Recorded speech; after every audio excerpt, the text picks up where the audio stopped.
Merci, Monsieur le Président. Madame le Ministre, il ne s'agit pas naturellement d'importer ici en Belgique un phénomène, même s'il est marquant, qui se déroule en France. Néanmoins, l'occasion nous est donnée peut-être en effet de faire le point sur notre niveau de préparation par rapport à une situation qui, comme l'ont dit certains collègues, doit nous voir concentrer pleinement notre attention.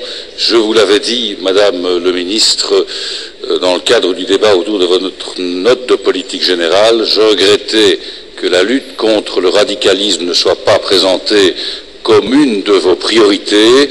Je pense que ça doit naturellement rester au cœur des priorités du ministre de l'Intérieur que de mener combat au radicalisme.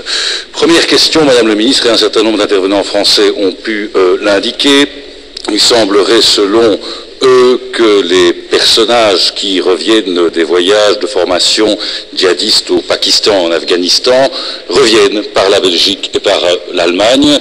Qu'en est-il de vos informations à ce niveau-là? Qu'en est-il de la coopération et de l'échange d'informations entre notre pays et les pays voisins à cet égard?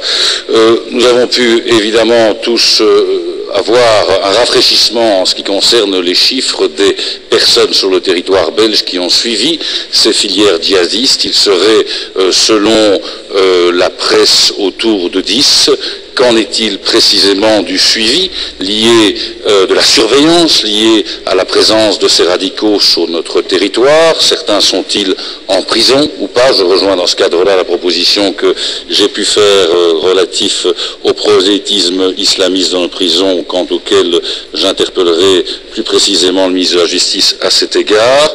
Qu'en est-il, Madame le Ministre, de ce qui a été préparé dans le cadre de la présidence belge pour la formation des agents de quartier et la surveillance relative au radicalisme, à savoir le programme COPRA? Que pouvez-vous nous dire également des demandes de renforcement des effectifs de la direction judiciaire pour ce qui concerne les services liés à la surveillance et au développement du radicalisme dans notre pays? Je vous remercie. Merci beaucoup.